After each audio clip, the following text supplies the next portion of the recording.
Session number 3 हमारे जो full stack web dev की जो बैच है इसका सेशन 3 है। और हमने लास्ट क्लास में पढ़ा था वर्ल्ड वाइड वेब के बेसिक्स। उसका पार्ट 1 हमने देख लिया था जिसमें हमने 15 से 16 टॉपिक्स जो है पढ़े थे। आज फिर वहीं से कंटिन्यू करते हैं। और हमारी जो थ्योरी की क्लासेस है बस ये सेशन है, एक नेक्स्ट सेशन है, उस तक ही सीमित होंगे। इसके बाद हम सारा प्रैक्टिकल काम करेंगे जिसमें हम अपनी HTML CSS जावास्क्रिप्ट को शुरू कर देंगे। फर्स्ट हम HTML को देखेंगे, फिर CSS जावास्क्रिप्ट, उसके बाद जो जो भी चीज़ है हमारे शेड्यूल में वो हम करेंगे। ठीक है, सो शुरू करते हैं अल्लाह का नाम लेके। सो हमने लास्ट क्लास में आई थिंक HTTPS तक पढ़ लिया था। ठीक है, तो कुकीज से शुरू करते हैं। सो कुकीज के बारे में किसको पता है? आपने देखा होगा कि वेबसाइट्स पे आप जाते हो, काफी वेबसाइट्स पे वहां लिखा होता है कि भाई एक्सेप्ट कुकीज। तो ये खाने वाली कुकीज नहीं है। ठीक है, आप ये नहीं समझो कि यार ये खाने वाली कुकीज है, खाने वाली कुकीज नहीं, ये डेटा वाली कुकीज है। तो किसी को अगर पता हो कि कुकीज क्या काम करती है, या देखें इसके बारे में यहाँ लिखा भी हुआ है, पर आप अपने हिसाब से अगर आपको नॉलेज हो थोड़ी बहुत, यार मुझे पता है इस बारे में कुकी क्या चीज है, तो आप बता सकते हो जी। कोई भी आप में से बता सकता है कि कुकी क्या चीज है। इंटरेक्शन करें ताकि मतलब एक अच्छा माहौल बने, तो सर आप लोग भी बोले। ये सर जी स्मॉल जी, पीस ऑफ डाटा होता है जो कि वेबसाइट स्टोर करता है ब्राउजर पे। ये तो यहाँ लिखा हुआ है ना। आप अपना मतलब बताएं ना, ये तो यहाँ लिखा हुआ है definition, cookies are small text जो कि वेबसाइट स्टोर कर सकते हैं यूजर्स के कंप्यूटर में। अपनी जी नॉलेज के हिसाब से बताएं, मतलब जो आपके माइंड में हो। सर, मैंने यही पढ़ा था बस वो नहीं। अच्छा ठीक है, कोई बात। अच्छा, कुकीज क्या होती है? स्मॉल फाइल्स होती हैं, ठीक है, जो कि कौन स्टोर करता है? वेबसाइट स्टोर करती हैं। ठीक है, वेबसाइट स्टोर करती है आपके ब्राउजर के अंदर। ये ब्राउजर के अंदर स्टोर होती हैं। जैसे कि आपने सुना होगा लोकल स्टोरेज, शायद आप में से काफी ने नहीं सुना होगा, तो हम देखेंगे उसको प्रैक्टिकल। अभी देखते हैं, ठीक है। मैं अभी स्क्रीन चेंज करके ब्राउजर पे लेके आता हूँ, तो एक मिनट दीजिएगा मुझे। मैं अभी अपनी स्क्रीन चेंज करके इसको ब्राउजर पे लेके आता हूँ। अब म्यूट में ये मसला है कि मुझे बार बार स्क्रीन को चेंज करना पड़ता है। ठीक है, ब्राउजर शो हो रहा है आप लोगों को? Yes sir. ठीक है, तो ब्राउजर में चला गया मैं। इसके बाद मैं करूँगा F12। F12 को छोड़ो, एक वेबसाइट खोलते हैं ताकि आपको फिर अंदाजा हो। और एक मैं खाली पेज भी खोल देता हूँ जिसमें कुकीज नहीं हो, जिसमें कुकीज है। फेसबुक जो है वो हमारी कुकीज को यूज करता है। कुकीज क्या है वो तो मैं बताऊंगा ही, पर आप देख लो पहले कुकीज होती क्या है, कैसी दिखती है।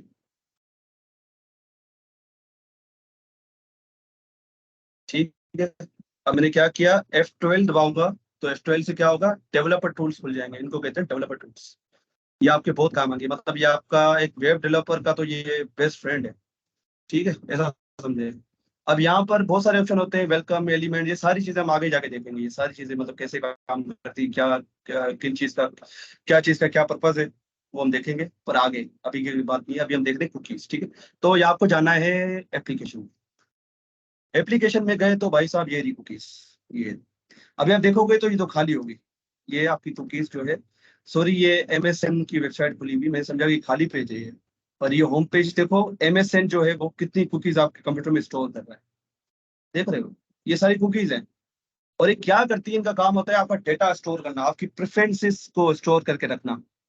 ठीक है, प्रेफरेंस मतलब कि आपको क्या पसंद है, आप क्या चीज सर्च करते हो। ठीक है, आपने सुना होगा कि यार फेसबुक वाले जो है प्राइवेसी का ख्याल नहीं करते हैं। तो वो कैसे ख्याल नहीं करते, वो कुकीज आपकी स्टोर करके रखते हैं, फिर इसका मिस यूज करते हैं वो लोग। मिस यूज इस सेंस कि आपको टारगेटेड एड्स दिखाते हैं वो लोग।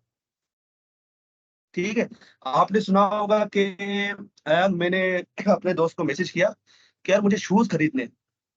मैंने इस दोस्त को मैसेज किया मैसेंजर पे या व्हाट्सएप पे मैसेज किया, क्योंकि व्हाट्सएप भी फेसबुक की मिलकियत है। ठीक है, तो मैंने अपने दोस्त को मैसेज किया कि यार मुझे जूते चाहिए। तो मैं क्या देखता हूँ, अगले ही पल फेसबुक पे जाता हूँ तो वहां जूतों के ऐड मुझे दिख रहे होते हैं। यार ये कैसे हुआ, हाउ इज दिस पॉसिबल कि मैंने यहाँ बात की और मेरे पास जो है वो जूतों का ऐड भी आ गया। यार ये कैसे पॉसिबल हुआ? तो ये पॉसिबल करता है ये कुकीज।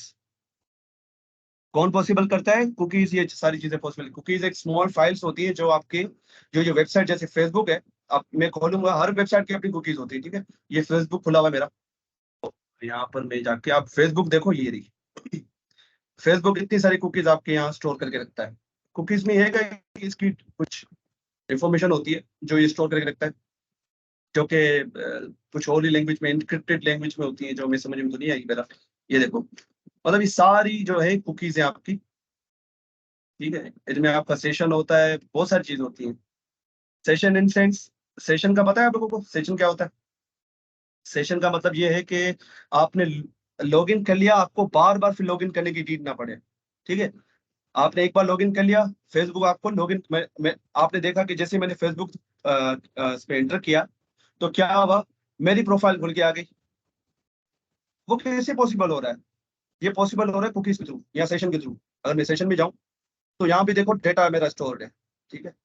अगर ये सेशन या कुकीज किसी का हाथ लग गई ना, तो वो आपकी फेसबुक की आईडी को एक्सेस कर सकता है, ठीक है। सारा कमाल ही इनका है, क्योंकि डेटा इनमें स्टोर है आपका, ठीक है। तो ये कुकीज क्या होती है, आपकी प्रेफरेंसेस को, आपकी जो सेशन आईडी को, ये वगैरह को स्टोर करके रखती है। और उनका कुछ साइज होता है, मेरे ख्याल से 2 MB, पता नहीं 4 MB उनका साइज होता है, मुझे साइज एग्जैक्टली याद नहीं है कि इतने जो है वो केबीज का या एमबीज का ये डेटा अपने पास स्टोर रखती है। ठीक है, समझ में आ रही बात कुकीज के बारे में? कुकीज क्या है, सबको क्लियर हो रहा है? Yes sir. ठीक है। अब फेसबुक की मिसाल दे रहा था कि फेसबुक जो है वो आप लॉगिन करके रखते हो। तो अब आप HTTP के बारे में मैंने आपको समझाया था कि HTTP क्या करता है, वो ब्राउजर से जो है वो रिक्वेस्ट मारता है सर्वर को, ठीक है। HTTP का मैंने आपको क्या समझाया था, ये एक प्रोटोकॉल है जो हेल्प करता है ब्राउजर और सर्वर की कम्युनिकेशन। पर एक बात आप याद रखें, HTTP स्टेटलेस सर्वर है। स्टेटलेस सर्वर का मत सॉरी स्टेटलेस प्रोटोकॉल है सॉरी, सर्वर बोल दिया मैंने। एक स्टेटलेस प्रोटोकॉल है। आप स्टेटलेस बोलोगे ये क्या चीज है? अब स्टेटलेस का मतलब ये है कि वो आपकी जो है, आपने जो डेटा भेज दिया फिर वो भूल जाएगा आपको, ठीक है, कि आपने क्या भेजा है। समझ में आ रही बात? मिसाल के तौर पे आपने एक बंदे को जो है वो यूजर नेम और पासवर्ड, मतलब उसको पर्ची में लिख के दे दिया, ठीक है। वो चला गया एक सर्वर के पास या एक बंदे के पास, उसको आप सर्वर मान लें, आप क्लाइंट हो, और आपने HTTP के थ्रू रिक्वेस्ट भेजी उसको, सर्वर को।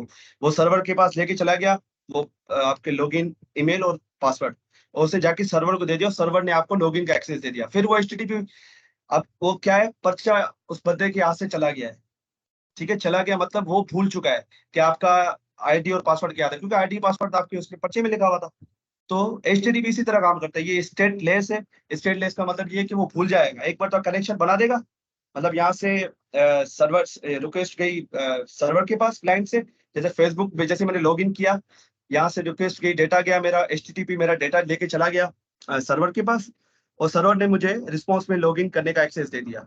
अब जब मैं दोबारा रिफ्रेश करूंगा तो HTTP भूल जाएगा, ये प्रोटोकॉल जो है वो भूल जाएगा, यार भेजा गया था इसने।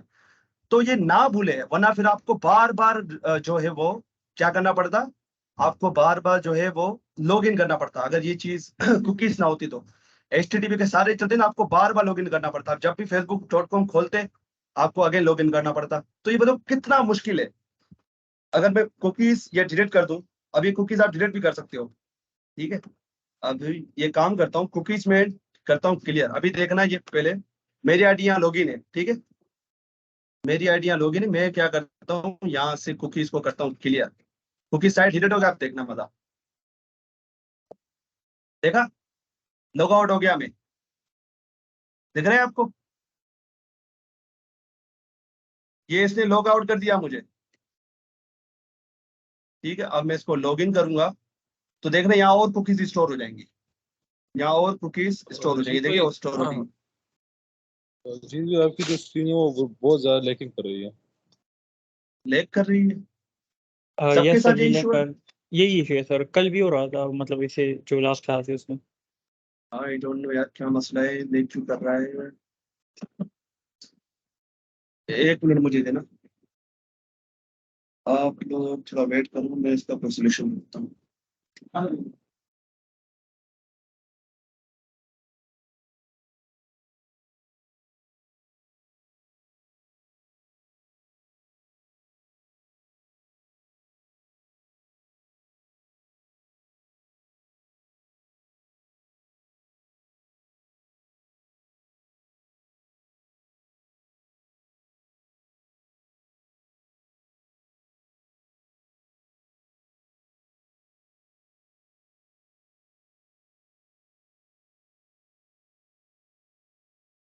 हेलो, मेरी आवाज आ रही है?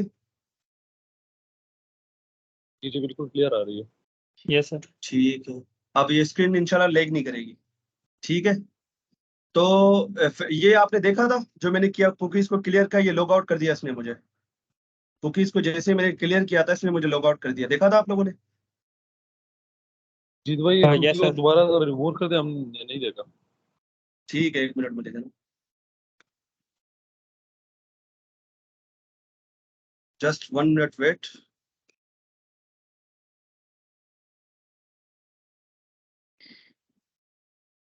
ये बहुत ही इंपॉर्टेंट चीज है, इसकी नॉलेज जो है आपको होनी चाहिए कि बिहाइंड द सीन ये काम कौन कर रहा है। लॉगिन वाला जो है आपको लॉगिन किए रखता है, वो कुकीज या सेशन रखते हैं। ठीक है।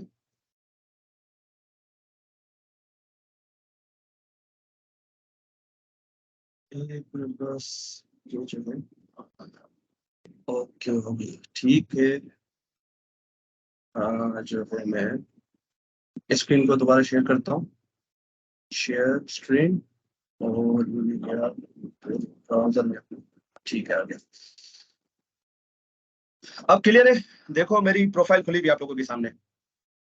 अब मैं ये कह रहा था कि यार HTTP जो है ना, क्लियर आपको दिख रहा है ये browser? Yes sir. Yes sir. तो मैं ये कह रहा था कि जो है जैसे मैंने एंटर किया इसको, इसने मेरी आईडी खोल के यहाँ शो कर दी मुझे, यहाँ पर स्क्रीन पे। क्या किया इसमें? मेरी फेसबुक की जो आईडी है वो खोल के रख दी। पर HTTP तो भुलक्कड़ है, वो तो भूल जाता है यार। एक बार तो उसने क्या किया कि जैसे मैंने लॉगिन किया, ये लॉगिन और पासवर्ड लेके चला गया सर्वर के पास, फेसबुक के सर्वर के पास, और फेसबुक के सर्वर ने मुझे लॉगिन कर दिया। ठीक है। अब मैं इसको दोबारा लोड करूंगा ना, सिर्फ HTTP के साथ ही चलेंगे, तो ये मुझे लॉग आउट कर देगा। ये मुझे क्या करेगा? लॉग आउट कर देगा। ये इसको इसको पता ही नहीं है यार इसके, आप इसके आईडी, क्योंकि उस सर्वर को क्या चाहिए, आईडी और पासवर्ड चाहिए ही चाहिए। या उसको एक सेशन आईडी चाहिए, एक टोकन चाहिए होता है, क्योंकि आजकल ज्यादा काम होता है टोकन पे ना।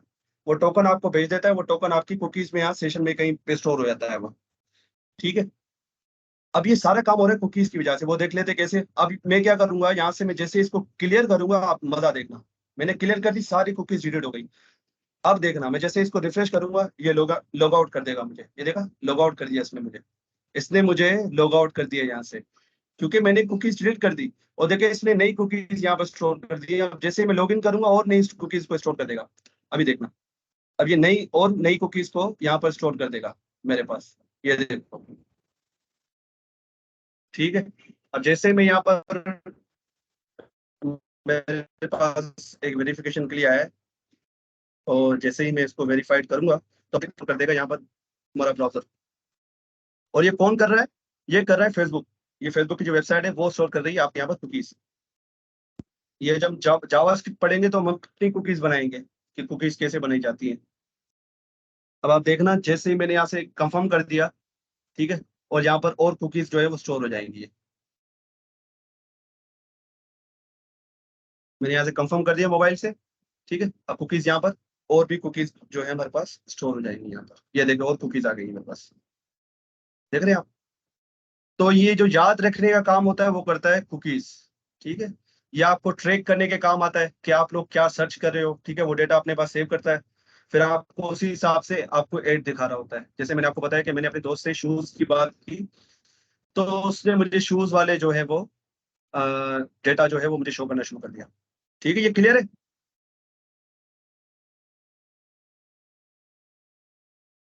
Yes sir. कुकीज में कोई सवाल आप लोगों का? जी, कुकीज में कोई सवाल है? No sir. ठीक हो गया भाई। अब आते हैं web security, common threads and best practices for safe browsing. चलो ठीक है, आपने वेबसाइट्स तो बनाना सीख ली, अब वेबसाइट को सिक्योर भी तो करो ना। ठीक है। ऐसा तो नहीं वेबसाइट बनाना बस एक ही काम है, आप उसको सिक्योर भी करोगे। अगर ये फेसबुक वाले बस बना के छोड़ दें, उसको सिक्योर ना करें, तो फेसबुक के सर्वर हैक हो जाएंगे, और जो हैकर्स है फिर वो कुछ भी कर सकते हैं। तो उसके लिए आपकी वेबसाइट को सिक्योर होना लाजमी है। तो सिक्योर जो जैसे कि साइबर अटैक्स जो होते हैं, आपने देखा होगा कि आपकी वेबसाइट जो है हैक हो जाती है। आपने सुना होगा SQL इंजेक्शन, जो डेटाबेस होता है वहां पर क्वेरीज जो है वो जो हैकर्स चला देते हैं। ठीक है। तो उसकी वजह से वो सर्वर आपका डेटाबेस जो है वो आपका हैक हो जाता है, फिर वो डेटा जो है कॉम्प्रोमाइज हो जाता है। ठीक है, तो एसक्यूएल इंजेक्शन है। उसकी तरह एक आपने सुना होगा क्रॉस साइट स्क्रिप्टिंग, XSS जिसको बोलते हैं, XSS, क्रॉस साइट स्क्रिप्टिंग। इसमें क्या होता है कि आपका जो इनपुट बॉक्स होता है ना, जैसे कि यूट्यूब का कमेंट सेक्शन है, आप क्या करते हो उसके अंदर एक जो है अपना कोड डाल के रख देते हो, अपना कोड उसमें इंसर्ट कर देते हो।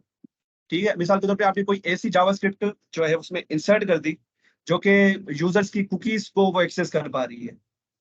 समझ में आ रही बात? कि क्रॉस साइट स्क्रिप्टिंग जो अटैक उसके बारे में बता रहा हूँ, क्योंकि वेब सिक्योरिटी के बारे में पढ़ रहे हैं, तो वेब सिक्योरिटी में बहुत बड़ा ये अटैक होता है जो हैकर्स करते हैं। वो क्या करते हैं कि आपकी वेबसाइट पे, जैसे कि यूट्यूब आपकी वेबसाइट है, और यूट्यूब के कमेंट सेक्शन में आपने जो है वो एक ऐसी स्क्रिप्ट डाल दी, और यूट्यूब ने कोई भी सैनिटाइजेशन नहीं की हो डेटा की।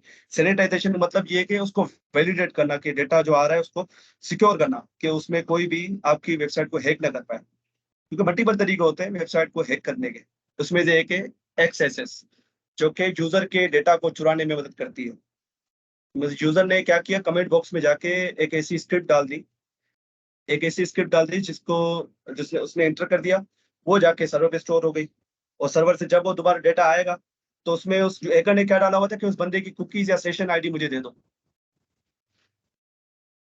अब जैसे उसको कुकीज और सेशन आईडी मिल गई, तो क्या होगा कि वो आपके बिहाफ पे वो एक्सेस कर सकता है उस फेसबुक की, मतलब मुझे आपके पासवर्ड जो है आप फेसबुक की प्रोफाइल को एक्सेस कर सकता हूँ। देखो कितना खतरनाक अटैक है।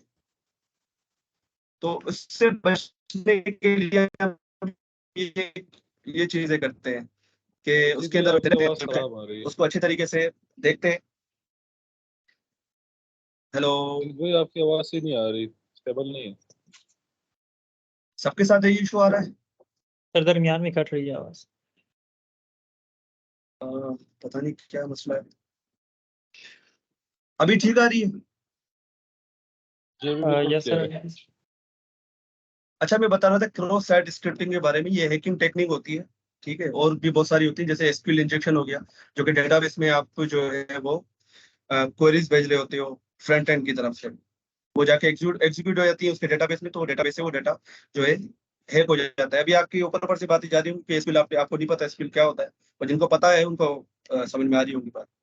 पर एक है होता है cross site scripting attack, XSS इसको बोलते हैं। इसमें जैसे कि आपका कमेंट सेक्शन है, जैसे कि यूट्यूब का कमेंट सेक्शन है, वो एक इनपुट बॉक्स ही है, उसमें आप अपना डेटा डालते हो। ठीक है, आप अपना कमेंट लिखते हो, क्या है वो डेटा ही है। ठीक है, उसी तरह उस कमेंट में कोड डाल देते हैं वो लोग, हैकर जो है वो एक स्क्रिप्ट डाल देते हैं, क्योंकि जावास्क्रिप्ट क्या है, जावास्क्रिप्ट जो है वो वेबसाइट का दिमाग है। वेबसाइट जो 3 चीजों से बनी हुई है, HTML, CSS, जावास्क्रिप्ट। ठीक है, HTML क्या है, स्ट्रक्चर है, CSS क्या है, उसका मेकअप है, और स्क्रिप्ट क्या है, जावास्क्रिप्ट क्या है, उसका दिमाग है। मतलब आपने वेबसाइट का दिमाग ही हैक कर लिया। ठीक है, क्रॉस साइट स्क्रिप्टिंग में आप वेबसाइट के दिमाग को हैक कर रहे हो, सिंपल अगर मैं लफ्जों में कहूँ तो। ठीक है, वेबसाइट का दिमाग हैक हो गया तो मतलब पूरा इंसान ही हैक हो गया, वो पूरी वेबसाइट हैक हो गई, ये सब लोग। उसने क्या किया कि ऐसी स्क्रिप्ट उस कमेंट सेक्शन में डाल दी और पोस्ट कर दी, तो जो भी यूजर आएगा उसमें इसने लिखा हुआ था कि उसकी कुकीज और सेशन मुझे लाके दे दो। और जावास्क्रिप्ट से करना बहुत आसान है, किसी की भी कुकीज आप और सेशन आप ले सकते हो।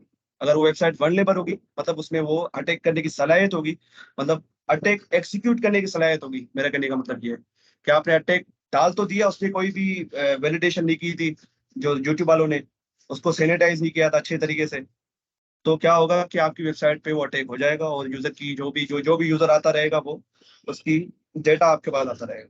सो सैनिटाइजेशन और भी बहुत सारी टेक्निक्स होती है, जिसकी वजह से आप जो है वो अपनी वेबसाइट को जो है वो इन चीजों से बचा सकते हो। तो वेब सिक्योरिटी का वो सारा मामला होता है। इसके बाद जो हमारा टॉपिक है वो है रिस्पॉन्सिव वेब डिजाइन। अब इसका क्या मतलब है, इसका कोई किसी को पता है? रिस्पॉन्सिवनेस का क्या मतलब है? जी बिल्कुल किसी को? जीत भाई। जी जी, बताएं अच्छा, बताएं। रिस्पॉन्सिव वेबसाइट वो वेबसाइट होगा मतलब जो हमारे साथ मतलब हम इस तरह कह सकते हैं मतलब वो हमारे पास छोटे डिवाइस में भी जो है ना उसका स्क्रीन स्टेबल हो, बड़े डिवाइस में भी उसका स्क्रीन स्टेबल हो, मतलब उसका जो इंटरफेस हो वो बिल्कुल सही हो, उसमें जो है ना इधर उधर मतलब मसले ना आए। अगर हम लैपटॉप में सेम ही वेबसाइट ऑन कर ले या मोबाइल में सेम वेबसाइट ऑन करें तो हमारे पास रिजल्ट सेम ही हो, मतलब ठीक हो। ठीक है, और कोई बताना चाहे? साद भाई, हनीफ भाई, अरसलान भाई, आप तीनों खामोश बैठे हो, क्यों खामोश बैठे हो भाई? अगर आता है तो प्लीज आप लोग बोलें।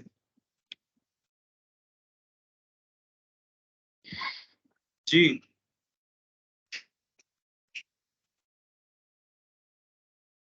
अच्छा, रिस्पॉन्सिवनेस का सर मतलब ये भाई ने होता है। बिल्कुल सही जवाब दिया है। जी जी जी, आप अपने लफ्जों में इसको डिफाइन करें। भाई ने तो चलो जो दिया, पर आप अपने लफ्जों में भी इसको सर थोड़ा बताएं। रिस्पॉन्सिव वेबसाइट एक ऐसी वेबसाइट को कहते हैं जो कि आईपैड, आईफोन या मोबाइल या किसी भी चीज में वो उसकी तरह से मतलब वो बन जाए, वो स्क्रीन जो है ना उसकी बिल्कुल सही तरह आए। अच्छा ठीक है। अच्छा, आप लोगों ने सुना होगा जो है पोर्ट्रेट मोड, और एक होता है डब्ल्यू से आता है नाम उसका यार, विंड स्क्रीन पता नहीं क्या बोलते हैं उसके। एक होता है पोर्ट्रेट मोड और एक दूसरा होता है डब्ल्यू से नाम आता है उसका। जी सर जी, लैंडस्केप नहीं होता? हाँ लैंडस्केप, सॉरी मैं डब्ल्यू बोल रहा था। लैंडस्केप मोड और एक होता है जो है हमारा पोर्ट्रेट मोड। अब इसमें फर्क क्या है? लैंडस्केप मोड में विड्थ ज्यादा होती है, हाइट कम होती है। ठीक है।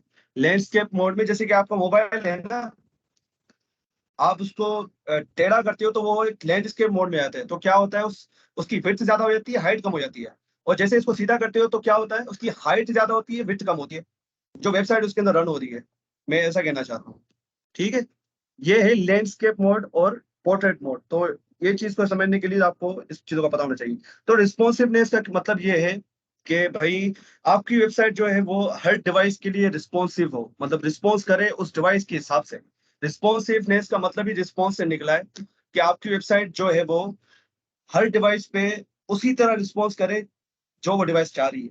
ठीक है। अगर मोबाइल है तो मोबाइल के हिसाब से वो चीजें दिख रही हो।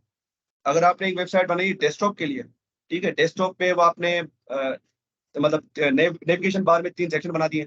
एक तरफ बटन है, एक तरफ बीच में सेंटर में लोगो है, राइट साइड पे राइट साइड पे लोगो है, सेंटर में नेविगेशन मेन्यू है, और लेफ्ट साइड पे साइन अप लॉगिन का बटन है। आप अब ये जो है उसको मोबाइल पे दिखाना बड़ा मुश्किल है, क्योंकि मोबाइल का साइज जो होता है वो पोर्ट्रेट पे होता है। हम मोबाइल को पोर्ट्रेट मोड में यूज कर रहे होते हैं, लैंडस्केप मोड में यूज नहीं कर रहे होते हैं। पोर्ट्रेट मोड के होने की वजह से इसकी विड्थ कम हो जाती है, तो विड्थ कम होती तो सारी चीजें उसमें नहीं आ पाती हैं। ठीक है। सारी चीजें जैसे कि मैंने आपको बताया कि राइट साइड पे आप अपना लोगो लगाते हो, बीच में आप अपनी जो है नेविगेशन बार लगाते हो, और लेफ्ट साइड पे आप साइन अप या लॉगिन का बटन लगाते हो। वो तीनों चीजें उसको छोटी स्टेट में लाना बहुत मुश्किल है। तो आप क्या करते हो, सीएसएस में मीडिया क्वेरीज होती है इन चीज को हैंडल करने के लिए। मीडिया क्वेरी से आप क्या करते हो कि भैया विड्थ डिफाइन कर देते हो कि अगर मोबाइल की विड्थ आए तो उस पे आप जो है उसके स्टाइल्स को इस तरीके से आप बना देते हो कि उस मोबाइल के हिसाब से हो। मतलब आप सारी चीजें उस मोबाइल के हिसाब से या उस डिवाइस के हिसाब से कर रहे होते हो। ठीक है। समझ में आ रहा है बात? ये सारी चीजें हम जब सीएसएस पे आएंगे ना, ये सीएसएस में हम देखेंगे इंशाल्लाह। सीएसएस में आप लोगों को मैं इंशाल्लाह, मेरी कोशिश होगी कि मास्टर बना दूं। ठीक है। सीएसएस को वैसे कोई मास्टर नहीं कर सकता है, मैं भी मास्टर नहीं कर पाया। सीएसएस को हम उस लेवल तक सीखेंगे कि यार हम चीजों को बना सकें। ठीक है। हम चीजों को बनाने में एक्सपर्ट हो जाए। सीएसएस में मास्टरी कोई नहीं कर सकता है। इवन सीएसएस के एक्सपर्ट्स भी है ना, वो भी कहते हैं यार सीएसएस बहुत बड़ा समुंदर है, इसको इसको मास्टर करना छोड़ो, आप जो है इसको बस सीखो और जो है वो जो है अपना काम करो। ठीक है। तो मास्टरी की तरफ हम नहीं जाएंगे सीएसएस में, पर मैं इंशाल्लाह आपको इतना काबिल कर दूंगा कि आप हर तरीके की वेबसाइट बना लोगे। जो भी आपको डिजाइन मिलेगा आप उसको जो है रेप्लिकेट करके बना लोगे, अपना डिजाइन बना लोगे। ठीक है। सो रिस्पॉन्सिवनेस का मतलब ये होता है कि आप डिवाइस के हिसाब से जो है वो अपनी वेबसाइट को, हर डिवाइस के हिसाब से अपनी वेबसाइट को रिस्पॉन्स करवा रहे हो, उसके हिसाब से बना रहे हो। ठीक है। उसके बाद आता है वेब एक्सेसिबिलिटी। अब इसका मतलब ये है कि यार अब आपकी वेबसाइट है, उसको जीत भाई जो बात है सुने। वो, जी जी हेलो। जी जी जीत जी भाई, जी आपने बोले। जो रजिस्टर मतलब जो आपने रजिस्टर आपने वो कुकीज का ऑप्शन खोला, वो आपने किस तरह खोला उसका जरा काइंडली जरा दोबारा शॉर्टकट बता देखिए। आप ब्राउजर में जाएं। ठीक है। ब्राउजर में जाएं, जी कोई जी भी वेबसाइट खोलें, कोई भी जी वेबसाइट खोलें, इसके बाद आपको क्लिक करना है F12। जी F12 खोलोगे, डेवलपर टूल्स खुलेंगे। ठीक है। साइड में एक जी। ऑप्शन होगा वेलकम एलिमेंट्स कंसोल, उसके बराबर एक ऑप्शन होगा एप्लीकेशन का, उस पर आपको सर जाना तो है। ये ऑप्शन जो है ये मैक के लिए और विंडो के लिए दोनों के लिए मतलब ठीक है चलता है उसमें। इस तरह मेरे पास है मैक का तो मैक, मुझे उस पर कुछ। मैक का नहीं पता मुझे, मैक का नहीं पता मुझे। अच्छा वो जी। आप फिर चैट जीपीटी से पूछ लें कि वहाँ पर हम कुकीज को कैसे देख सकते हैं, वो आपको फिर पूरा तरीका बता चलिए देगा। ठीक। चलिए ठीक। क्योंकि मैं विंडोज यूज कर रहा हूँ तो मुझे उसका ही पता है। जी जी बिल्कुल ठीक, इसलिए मैंने पूछा, बिल्कुल ठीक। ठीक है।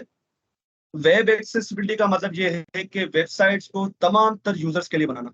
अब तमाम तर यूजर्स का मतलब ये है कि उसमें डिसेबल लोग भी आ जाते हैं। डिसेबल लोग मतलब जो देख नहीं सकते, ठीक है, ठीक है, जो देख नहीं पाते या जो सुन नहीं पाते, ऐसे लोगों के लिए आप वेबसाइट जो है वो डिजाइन करें। क्योंकि आजकल पूरी दुनिया मोबाइल यूज कर रही है, तो मोबाइल यूज करी तो वो इंटरनेट भी यूज कर रही होगी, उसमें फिर काफी लोगों के जो देख नहीं सकते वो फिर वो, जैसे कि न्यूज की वेबसाइट है, न्यूज की वेबसाइट में जो देख नहीं सकते वो न्यूज को सुन तो सकते हैं ना, तो वहां पर एक ऑप्शन होता है रीड, रीड का ऑप्शन होता है, ठीक है, कि आपको वो जो वेबसाइट में लिखा हुआ है उसको पढ़ के सुना दे।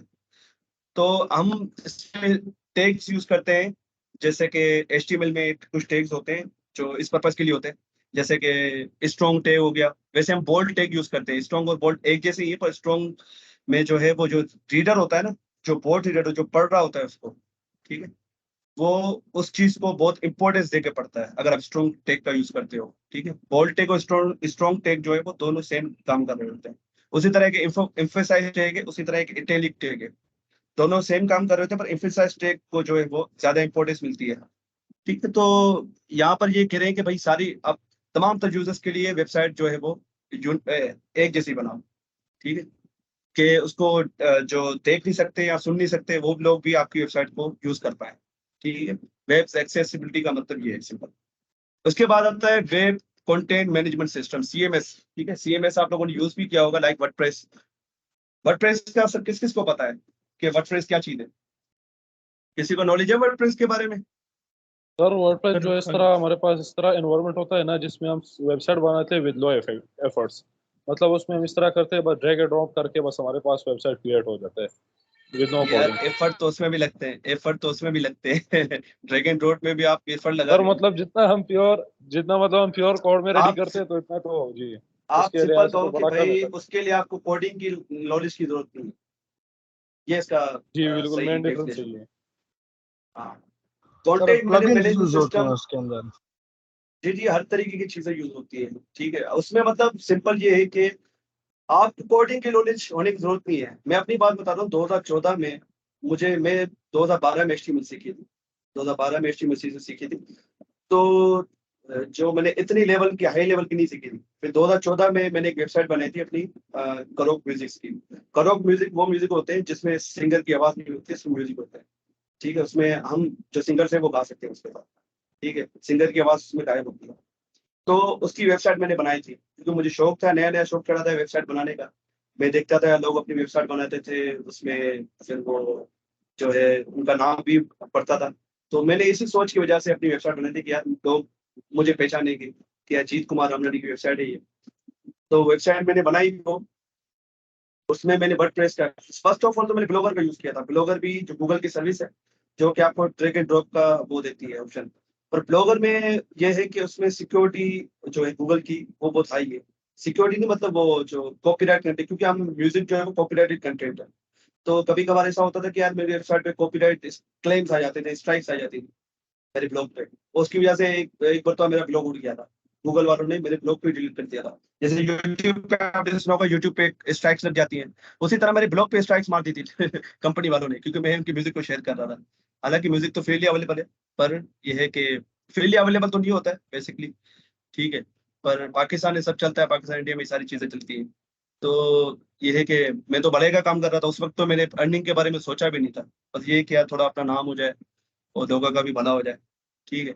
तो उसके बाद मैंने यार कोई और सोल्यूशन ढूंढा, मतलब ब्लॉगर पे तो ये काम नहीं चल सकता, और मुझे कोडिंग भी इतनी आती थी। तो मैंने क्या किया कि वर्डप्रेस का सहारा लिया। अब वर्डप्रेस में ये था कि आपको डोमेन अलग से बाय करनी पड़ती थी। ब्लॉगर में ये था, गूगल अपनी तरफ से आपको blogger.com की डोमेन दे देता है। आपके डोमेन का नाम होगा फिर .blogger.com, मतलब ब्लॉगर्स में लाजमी आए। तो ये तो मेरा काम चल रहा था। वर्डप्रेस में ये मसला आपको होस्टिंग भी लेनी पड़ती है, आपको डोमेन भी लेनी पड़ती है, तो बड़े मसले थे। तो मैंने डोमेन परचेज की, होस्टिंग भी ली। उसके बाद मैंने अपनी वर्डप्रेस पे काम किया। तो वर्डप्रेस पे यकीन करो इतना इजी था कि मुझे कोडिंग की नॉलेज बिल्कुल नहीं थी, और मैं अपनी वेबसाइट बना ली थी। इतनी बढ़िया वेबसाइट बना ली थी मैंने, क्योंकि वहाँ सारी चीजें ड्रैग एंड ड्रॉप होती है यार। आपको आपको वहां से उठाना है, एक बटन आपको चाहिए, बटन उठा के वहां पटक दो। आपको लोगो चाहिए, लोगो के लिए अलग ऑप्शन दिया कि भाई यहाँ से आप अपना लोगो अपलोड कर सकते हो। मतलब सारी चीजें यूजर फ्रेंडली बना दी इन्होंने कि आपको आप बॉर्डर की जरूरत नहीं है, आप डायरेक्टली वेबसाइट बनाओ, ठीक है। तो वर्डप्रेस का बड़ा अच्छा जो टाइम था। पर वर्डप्रेस की वेबसाइट जो है बहुत ही लेगी होती है, बहुत ही हैवी होती है। उसकी वजह है कि हम बहुत ज्यादा प्लगइन्स यूज करते थे। वहाँ प्लगइन्स होते हैं हर चीज को स्मूथली काम करने के लिए, पर वो बहुत ज्यादा हैवी बना देती थी वेबसाइट को, कि आपकी वेबसाइट जो है वो बहुत ही हैवी हो जाती थी। समझ में आ रही बात? CMS, this is called CMS, के मतलब कंटेंट मैनेजमेंट सिस्टम है, जहाँ पर आपका जो कंटेंट है, जो आपकी पोस्ट वगैरह है, जैसे कि न्यूज की वेबसाइट है, तो न्यूज की वेबसाइट में कंटेंट क्या होगा, उनकी न्यूज होगी। उसी तरह आप कंटेंट अपलोड करें, मेरा करो म्यूजिक्स वगैरह का जो है मेरा काम था, वो मैं अपलोड करता था। और यकीन करें वो वेबसाइट जो है मेरे सर्च इंजन में सबसे टॉप पे आती थी। उसकी SEO भी बड़ी मैंने टाइट की हुई थी। और 2017 तक उस वेबसाइट को चलाया था मैंने, 4 साल उस वेबसाइट को चलाया था। उसके बाद वो बंद हो गई, क्योंकि मैंने टाइम नहीं दिया, मेरी यूनिवर्सिटी ऑन हो गई थी। और जो है मेरा डोमेन ने मेरे हाथ से चला गया था, क्योंकि इसको रिन्यू नहीं किया था। मुझे पता भी नहीं था कि यार रिन्यू नहीं करते तो डोमेन आपके हाथ से चला जाता। बहरहाल ये तो पास्ट की बात है। तो कंटेंट मैनेजमेंट सिस्टम आपको समझ में आ गया? ये आजकल बहुत ज्यादा यूज होता है। पर इसमें मसला ये है कि आपकी वेबसाइट को बहुत ही ज्यादा लेगी बना देता है। तो उसमें पॉपुलर ये वर्डप्रेस है, जूमला है, द्रुपल है, ये डिफरेंट डिफरेंट जो है CMS के सॉफ्टवेयर है। समझ में आ गई बात?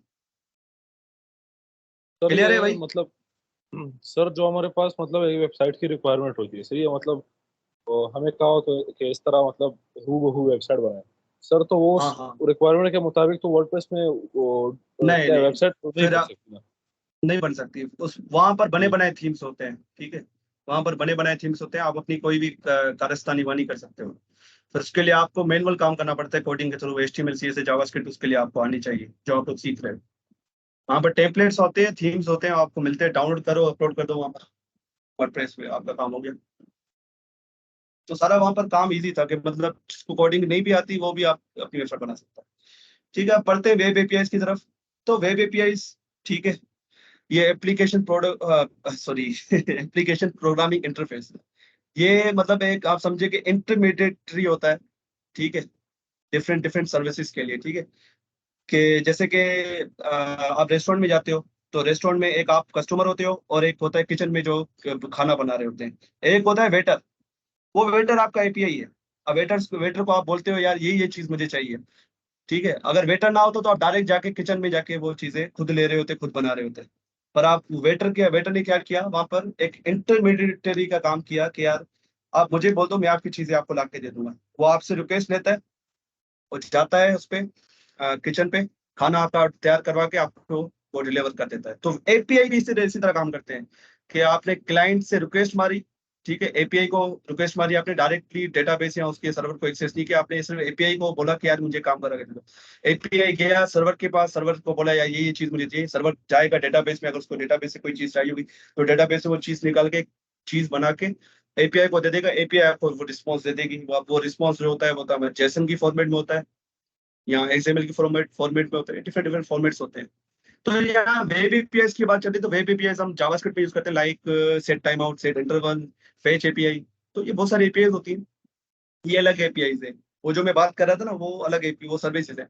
जैसे कि आप फ्लाइट्स बुक करते हो, तो सारी फ्लाइट्स का डेटा एक वेबसाइट के पास कैसे आ रहा है, डिफरेंट डिफरेंट फ्लाइट्स का डेटा। तो वो API का काम है। तो API के बारे में हम इंटरेस्टली पढ़ेंगे, API के साथ वर्क भी करेंगे। API से डेटा कैसे लाना है, कैसे वहां से मतलब डेटा आता है, फिर इसको हम अपनी वेबसाइट पे कैसे शो करवाते हैं। सो ठीक है, ये लिखे, यहाँ लिखा भी हो, कनेक्टिंग वेबसाइट एंड सर्विसेज, ठीक है। वही किचन वाली जो मिसाल दी थी, कि ये क्लाइंट है और ये सर्वर है, उसके बीच में API काम करती है ठीक हो गया। उसके बाद जो है वेब एप्लीकेशन वर्सेस ट्रेड, ये बात कर रहा है कि भाई वेब एप्लीकेशन, जैसे कि हम आज से 10 साल पहले चले, तो हम जो है फोटोशॉप को सिर्फ कंप्यूटर के अंदर एज सॉफ्टवेयर यूज कर सकते थे फोटोशॉप को। पर आप वही फोटोशॉप को आप ऑनलाइन भी यूज कर सकते हो, उसको कहते हैं वेब एप्लीकेशन। और वेब एप्लीकेशन क्या होती है, जिसमें आप इंटरेक्शन कर सको, ठीक है। तो ये फर्क है ट्रेडिशनल और वेब एप्लीकेशन में। आप वेब एप्लीकेशन में आपको इंटरनेट की रिक्वायरमेंट होती है, पर ट्रेडिशनल में आप उसको इंस्टॉल करते हो कंप्यूटर में, तो उसके लिए आपको जो है वो इंटरनेट की रिक्वायरमेंट नहीं होती। तो ये क्लियर है, वेब एप्लीकेशन और जो है ये हमारा जी बिल्कुल क्लियर है जी। दूसरी यस सर। ट्रेडिशनल। ठीक है, इसके बाद जो है क्लाउड कंप्यूटिंग। तो क्लाउड कंप्यूटिंग बहुत इजी है। क्लाउड कंप्यूटिंग का मतलब ये नहीं बादलों पे सर्वर बने हैं, ऐसा नहीं है। सर्वर ही होते हैं, जैसे कि हमारे आम सर्वर्स हैं, ठीक है, फिजिकल लोकेशन में पड़े होते हैं। पर जो है डेटा आप जो अपने पास रखने के बजाय आप उनके पास सेव कर रहे हैं। जैसे गूगल ड्राइव है, गूगल ड्राइव क्या है? क्लाउड सर्विस है। गूगल ड्राइव गूगल की तरफ एक क्लाउड सर्विस दी हुई है आपको। क्लाउड सर्विस में आप अपना वहां पर डेटा को स्टोर कर रहे हो, फिर आप कहीं भी जाके उस डेटा को एक्सेस कर सकते हो। वरना आप क्या करते थे, आप अपने कंप्यूटर में स्टोर करते थे वो डेटा को अपने। जैसे कि आपकी पिक्चर्स है, तो आप चाह रहे हो कि आप पिक्चर्स जो है वो एक ऐसी जगह पे पड़ी हो जहां से मैं कहीं से भी एक्सेस कर सकूं। अगर आपके कंप्यूटर में होगी तो आप उसको सिर्फ कंप्यूटर से एक्सेस कर पाओगे, पर अगर आपकी ऐसी जगह पे होंगी क्लाउड जैसी जगह पे, तो आप उसको कहीं से भी एक्सेस कर दीजिए। गूगल ड्राइव हो गया, आपने गूगल को लॉगिन किया, ड्राइव पे गए तो आपको वो डेटा आपका मिल गया। आप कहीं कहीं भी जो है वो उसको एक्सेस कर सकते हो। तो क्लाउड कंप्यूटिंग यही है। इसका मतलब ये नहीं कि बादलों पे सर्वर्स पड़े हुए नाम पे मत जाइएगा, ठीक है? इसका काम समझिए। ये है कि कंप्यूटर फिजिकल लोकेशन भी होते हैं, गूगल के जैसे सर्वर्स मैंने आपको दिखाए थे वो सर्वर्स ही हैं। पर ये है कि हमारा डेटा जो है वो आप अपने हमारे कंप्यूटर में सेव या हमारे सर्वर्स में सेव होने के बजाय हम एक थर्ड पार्टी के सर्वर पे स्टोर कर रहे हैं और उसको कहीं से भी एक्सेस कर सकते हैं। So this is cloud computing. जी समझ में आ गया ये? क्लाउड कंप्यूटिंग क्लियर है? जी बिल्कुल जी बिल्कुल। ठीक हो गया भाई। अब आगे बढ़ते हैं, web search engine, understanding how search engine works. तो ये तो बहुत बड़ा टॉपिक है भाई, इसमें तो हम इतना नहीं घुसेंगे, पर मैं आपको एक ओवरव्यू दे देता हूँ। वेब सर्च इंजन क्या करते हैं? ये वेबसाइट्स होती हैं जो क्या करती हैं, क्रोलिंग करती हैं, ठीक है? क्रोलिंग करती हैं। इनके क्रोलर्स बोट्स होते हैं, ठीक है? स्पाइडर्स भी इनको बोलते हैं, क्योंकि ये वेब वेब पे काम करती हैं। और वेब पे जो है वो, जैसे कि स्पाइडर अपना वेब बनाती है, जाला बनाती है, उसी तरह ये वेब जो है एक जाले की तरह है। उस पे इनके स्पाइडर्स काम करते हैं। अब स्पाइडर्स वो असली वाले स्पाइडर्स नहीं, मतलब इनको नाम दिया हुआ स्पाइडर्स। वो क्या करते हैं, जैसे ही नई वेबसाइट आई वो उस वेबसाइट पे जाएंगे, उसका जो है वो देखेंगे और अपने पास उसका लिंक वगैरह जो है वो स्टोर करके रख लेंगे। अब उसका लिंक, उसकी जो डिस्क्रिप्शन है, जो मेटा टैग्स हम आगे जाके पढ़ेंगे, मेटा टैग्स एचटीएमएल के अंदर होते हैं, वो इस काम के लिए यूज होते हैं। वो मेटा टैग्स की वो जो इन्फॉर्मेशन होती है उसको स्टोर करते हैं अपने पास, वो जाके गूगल के सर्वर पे स्टोर कर देते हैं। फिर जो कोई भी बंदा सर्च करता है, भाई मुझे दे दो आइसक्रीम का पेज, तो वो अपने सर्वर पे ढूंढेगा, गूगल का सर्च इंजन google.com लिखते हैं, गूगल का सर्च इंजन अपने जो सर्वर्स पे देखेगा कि यार ऐसी कोई वेबसाइट मैंने स्टोर की जहाँ आइसक्रीम के बारे में कुछ हो, तो वो ढूंढेगा आइसक्रीम वाली कोई भी। जैसे कि लाइब्रेरी होती है, एक बहुत बड़ी लाइब्रेरी होती है, ठीक है? वहां पर बहुत सारी किताबें पड़ी हुई है, उसी तरह आप समझे कि सर्च इंजन ऐसे काम करता है। बहुत सारी वेबसाइट्स का डेटा पड़ा हुआ है, आपने भाई बोला कि मुझे आइसक्रीम चाहिए, तो आप आई वाली सेक्शन में जाओगे, उसी तरह ये आप जैसे ही सर्च करते हो ये जाके ढूंढता है कि भाई ये कहाँ पड़ी हुई है, फिर वो उठा के उसकी जितने भी उससे रिलेटेड डेटा होगा वो उठा के आपको दे देगा। अब इसकी एग्जाम्पल एक देख लेते हैं, एग्जाम्पल देखेंगे तो और मजा आएगा हमें। यहाँ तक क्लियर है? यहाँ तक क्लियर है तो बताओ मुझे। जी यहाँ तक क्लियर है आप लोगों को? सर इसकी जो मैंने, समझ थोड़ी नहीं आई, ये सर्च इंजन। मैं बताता हूँ। गूगल क्या है, या बिंग या गूगल, ये एक सर्च इंजन है। ये वेबसाइट तो है पर एक सर्च इंजन है, ठीक है? सर्च इंजन का काम क्या होता है, जैसे कि ये facebook.com है। अब facebook.com जो है वो एक वेबसाइट है, एक वेब ऐप है या वेबसाइट है, ठीक है? सो इसको अगर जो है अगर मैं सर्च करता हूँ यहाँ पर, तो आप देखोगे ये मेरे पास इसके रिजल्ट यहाँ पर शो करेगा। ये देखो फेसबुक। अब ये यहाँ पर आया कैसे? ये फेसबुक, ये लॉगिन का पेज, ये फेसबुक की लिंक्स यहाँ पर आई कैसे? ये काम करते हैं गूगल के क्रोलर्स, गूगल की स्पाइडर्स, क्रोलर्स जिनको बोलते हैं। अगर मैं यहाँ सर्च करूँ Google crawlers, sorry for my pronunciation, हम सिंधी लोग हैं तो यार प्रोनाउंसिएशन कभी कभार खराब हो जाती है, इसके लिए माजर। क्रोलर्स देखो, अगर मैं लिखूं भाई वेब क्रोलर्स या स्पाइडर्स, तो आप देखोगे वेब क्रोलर्स या spiders, spiders of search engine.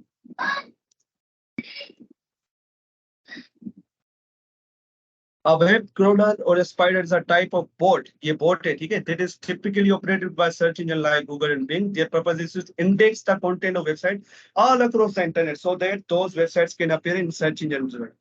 समझ में आ रही बात? नहीं समझ में आएगी, इसको एक्सप्लेन करता हूँ। ये देखिए स्पाइडर जैसा इन्होंने बनाया हुआ है, ये असली स्पाइडर नहीं होती। ये क्या करती है, वेबसाइट्स को ढूंढती है पूरे इंटरनेट पे।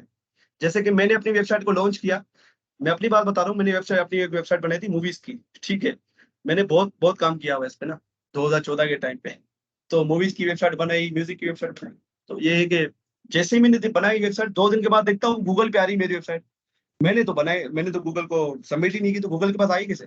तो गूगल के क्रोलर्स पूरे इंटरनेट पे घूम रहे होते हैं, उनके जो बोट्स है ना, वो पूरे इंटरनेट पे घूम रहे होते हैं, वो ढूंढ रहे होते हैं यार कोई नई वेबसाइट तो नहीं है। जैसे ही नई वेबसाइट आई उसको वो अपने सर्च इंजन अपने सर्वर पे जाके स्टोर कर देंगे। अब उस सर्वर में समझे कि आप वो एक पूरी लाइब्रेरी है, वो एक पूरी लाइब्रेरी किताबों से भरी हुई है। वो किताबें क्या है, वो वेबसाइट है सारी। अब आपको जो भी चाहिए, जैसे मैंने आपको बताया कि आइसक्रीम मुझे चाहिए, तो मैं क्या करूँ, आइसक्रीम जैसे मैंने लिखा, तो आप देखोगे सिर्फ आइसक्रीम का डेटा मेरे पास आ रहा है। ये देखो, ice cream ice cream ice cream ice cream ice cream, सारा आइसक्रीम का डेटा मेरे पास आ रहा है। अब ये डेटा आ कहाँ से रहा है, ये गूगल के सर्वर से आ रहा है, जो जहाँ पर गूगल के क्रोलर्स ने ये पूरी वेबसाइट्स को स्टोर किया था। अब मैंने जैसे आपको मेटा टैग्स के बारे में बताया था, वो भी आपको दिखा देता हूँ। मेटा टैग्स के बारे में क्या बता रहा था मैं। अब इस पे जाऊंगा मैं, इसके F12 पे, देखो कितना ये डेवलपर टूल्स हमारी हेल्प करते हैं। एलिमेंट्स पे गया, अब आप यहाँ देखोगे हेड टैग के अंदर ये मेटा टैग्स होते हैं।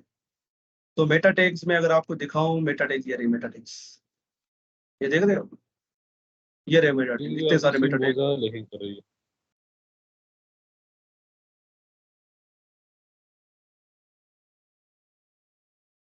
मेरे ख्याल से इस डेवलपर टूल्स की वजह से ये लैग कर रही है। बहरहाल ये जो डेटा आपको दिख रहा है ना यहाँ पर, ये डेटा आता है मेटा टैग से। ठीक है, ये डेटा इनकी वेबसाइट में मेटा टैग के अंदर स्टोर होता है। ठीक है, और ये सारा डेटा कौन स्टोर करता है, क्रोलर्स कर रहे होते हैं सारा डेटा।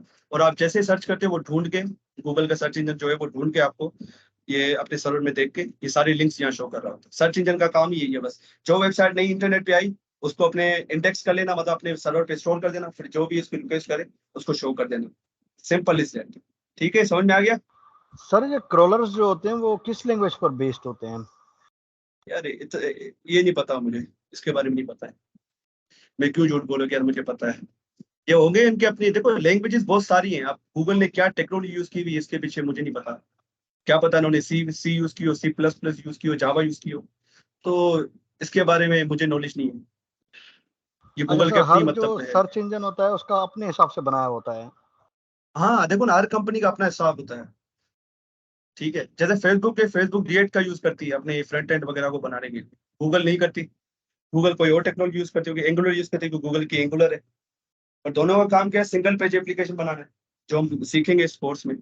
बहरहाल सर्च इंजन का समझ में आ गया आप लोगों को।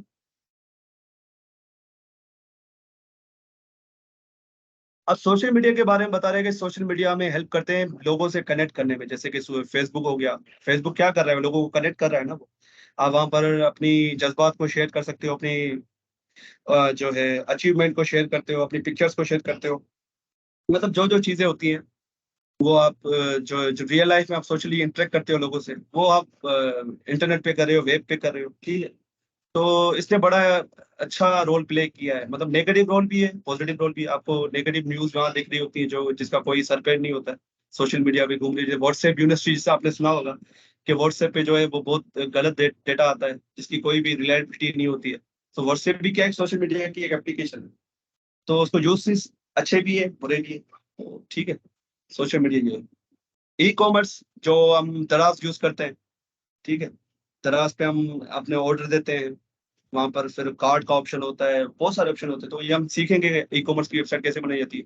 इसके बाद इंटरनेट ऑफ थिंग्स है। इंटरनेट ऑफ थिंग्स का मतलब ये है कि आप अपने जो है डिवाइसेस को स्मार्ट कर दो। ठीक है, आप डिवाइसेस को इंटरनेट से कनेक्ट कर दो। डिवाइसेस का मतलब ये है कि आपकी लाइट हो गई, आपका पंखा हो गया। आप फिल्मों में देखते हो ना कि Jarvis turn on my fan, Jarvis, जैसे कि आयरन मैन के अंदर वो बोलते हैं यार ये काम करो। जैसे कि अलेक्सा आजकल के दौर में, कि आप उसको कमांड दो वो आपकी लाइटें ऑफ कर देती है, वो आपका पंखा ऑन कर देती है। जब आप जैसे ही घर में घुसते हो आपकी लाइटें ऑन हो जाती हैं, पंखा ऑन हो जाता है खुदा खुद। वो कैसे हो रहा है, वो हो रहा है आईओटी के थ्रू, इंटरनेट ऑफ थिंग्स के थ्रू, कि आपकी डिवाइसेस वेब से कनेक्टेड है। वेब से कनेक्टेड है तभी तो एक दूसरे से वो इंटरलिंक्ड है, एक दूसरे के साथ वो डाटा शेयर कर रही है। कि आप जैसे ही घर में घुसे, अलेक्सा ने उसको बटन को बोल दिया भाई कि तू जो लाइट को बोल दिया ऑन हो जा, पंखे को बोल दिया ऑन ऑन हो जा, एसी को बोल दिया ऑन हो जा, वो ऑन हो जाता है। ठीक है, ये समझ में आया इंटरनेट ऑफ थिंग्स।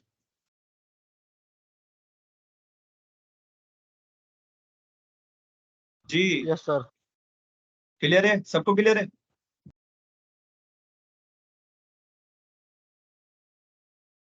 ठीक है, web analytics, measuring website performance and user behaviour. अभी वेब एनालिटिक्स जो है वो हम आगे जाके देखेंगे इसको, पर ये है कि आप वेबसाइट की एनालाइज करते हो, एनालाइज इन सेंस के वेबसाइट पे कौन कौन सा यूजर आ रहा है, कितनी देर वो यूजर रुक रहा है, उसका बिहेवियर क्या है, मतलब वो क्या आपकी वेबसाइट पे क्या क्या वो कर रहा है।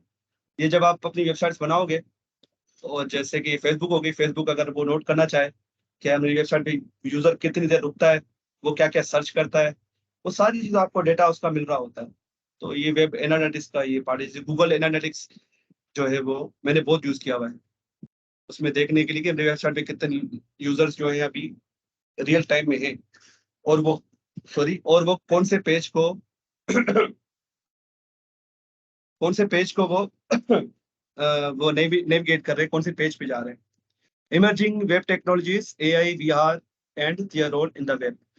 अभी ये बता रहे हैं कि यार जो टेक्नोलॉजीज बहुत ज्यादा है अभी एडवांस हो गई है, जो जैसे कि हमारी एआई आ गई, आर्टिफिशियल इंटेलिजेंस, जिसका आप देखते हो चैट जीपीटी कितना बड़ा अच्छा नमूना है। VR, virtual reality. Virtual reality का मतलब ये है कि आप एक चश्मा पहनते हो, चश्मे टाइप एक चीज होती है, उसको पहनते हो, डिवाइस होती है, उसको पहनते हो, फिर उसमें आपको एक वर्चुअल दुनिया दिख रही होती है जो कि रियल में एग्जिस्ट नहीं करती है।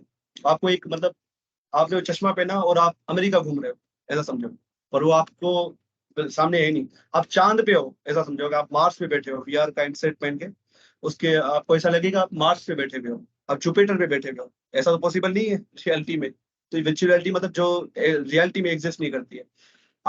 ऑगमेंटेड रियलिटी का क्या मतलब है? ऑगमेंटेड रियलिटी का ये मतलब है कि आपने चश्मा पहना और आपके सामने, जैसे कि आपने सुना होगा पोकेमोन गो एक गेम आई थी, बड़ी चली थी, बड़ी मशहूर हुई थी। उसमें आप जैसे ही अपना कैमरा खोलते हो तो आपके घर में आपके सामने आपको दिख रहा होगा पिकाचू बैठा हुआ है, ठीक है। जैसे कि स्नैपचैट के फिल्टर्स आ गए कि आपने जैसे ही अपना जो है वो खोला, और सॉरी हाँ, स्नैपचैट के फिल्टर एक बहुत अच्छी एग्जांपल है कि आपको वो दाढ़ी मूछ लगा देता है, वो चश्मा लगा देता है, पर रियलिटी में तो होता नहीं है। अब वीआर और एआर में फर्क है, वीआर में पूरी एक वर्चुअल रियलिटी होती है, पर एआर क्या है, रियल वर्ल्ड और एक वर्चुअल रियलिटी का एक पूरा मिक्सचर है, हमें समझे कि आप रियलिटी भी है उसमें, रियलिटी के आप हो, आपका घर आपको दिख रहा है उसके अंदर, पर कुछ वर्चुअल चीजें भी आपके ऊपर आ गई, जैसे कि वो चश्मा आ गया, वर्चुअल चश्मा आपको दिख तो नहीं रहा वो, मतलब आपको पहना हुआ नहीं है, पर वो आपको मोबाइल में दिख रहा होगा कि आपने वो चश्मा पहना हुआ, आपकी दाढ़ी मूछ लगी हुई है, ठीक है। सो इन्होंने बड़ा इम्पेक्ट किया है। और यहाँ लास्ट पॉइंट लिखा हुआ है 31 पॉइंट के future of the web prediction possibilities. The future of the web holds exciting possibilities including more advance AI driven experience, increase personalisation, improved home. वही मैं सिमेट्रिक वेब की बात कर रहा था कि वेब 3 आ रहा है, तो ये फ्यूचर ऑफ वेब 3 है, उसमें ये सारी चीजें इंटीग्रेटेड होंगी, मतलब उसके साथ काम कर रही होंगी। तो फ्यूचर ऑफ द वेब ये है। अब फ्यूचर तो कोई डिसाइड नहीं कर सकता है मेरा मेरा, पर जो चीजें हमें दिख रही है, जैसे कि एआई का बहुत अच्छा इसमें होगा, जैसे कि सर्च इंजन जो है वो अब एआई के बेस्ड पे भी रिजल्ट दिखाते हैं कि आपने कुछ सर्च किया तो एआई भी आपको उसके बारे में बता रही है। जैसे कि बिंग एआई, bing.com जो आपने खोला है, मैं आपको दिखा भी देता हूँ।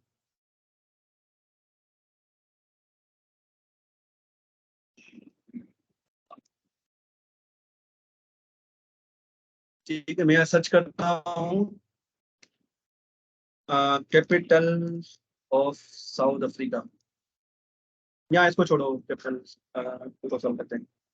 व्हाट इज जावास्क्रिप्ट सर्च कर लेता हूँ, ठीक है। अब आप देखना, मुझे सर्च इंजन के साथ साथ मुझे बोर्ड भी जवाब देगा।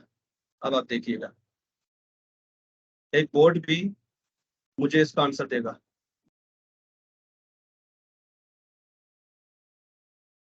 और शो नहीं हो रहा मुझे, पिंक का एआई कहते हैं उसको।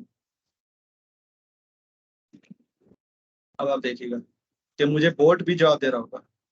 ये देख रहे हैं, ये रहा, waiting for chat GPT response. ये देखें, मैंने सर्च इंजन को भी अभी स्मार्ट कर दिया इन्होंने ना, एआई का यूज करके। ये देखें, पूरा बता रहा है यहाँ पर कि जावास्क्रिप्ट क्या है, किसने डेवलप की थी, वगैरह वगैरह, जो भी चीजें होती हैं इसमें आप क्या क्या कर सकते हो। मतलब आपको वेबसाइट पे जाने की जरूरत नहीं, आप सारा कंटेंट यहीं पढ़ लो, वरना हमें डिफरेंट डिफरेंट वेबसाइट्स को ढूंढना पड़ता था। मतलब एआई ने बहुत अच्छा काम कर दिया कि हमें इतनी ज्यादा खपत नहीं करनी पड़ती है कि गूगल जैसे कि सर्च इंजन है, उसके अंदर डिफरेंट लिंक्स आ रही होती है, उसको ढूंढो, देखो आपके काम का काम, कंटेंट इसमें है नहीं, इसको बंद कर दो, फिर दूसरी वेबसाइट पे जाओ। तो ये खपत से बच जाता है बंदा एआई की वजह से, ठीक है। तो आई थिंक सारे टॉपिक्स हमारे क्लियर हो चुके हैं, और कोई जाए नहीं, मुझे आप, चलो मैं ये लिंक शेयर कर दूंगा उसमें, या मुझे मैसेज कर दो तो बेहतर रहेगा। मैं आपको फॉर्म की लिंक दे दूंगा, उसकी अटेंडेंस फॉर्म की। ठीक है, और रिकॉर्डिंग को भी बंद कर देता हूँ अभी। कोई सवाल हो तो पूछ लो अभी। समझ में आया आपको आज का लेक्चर?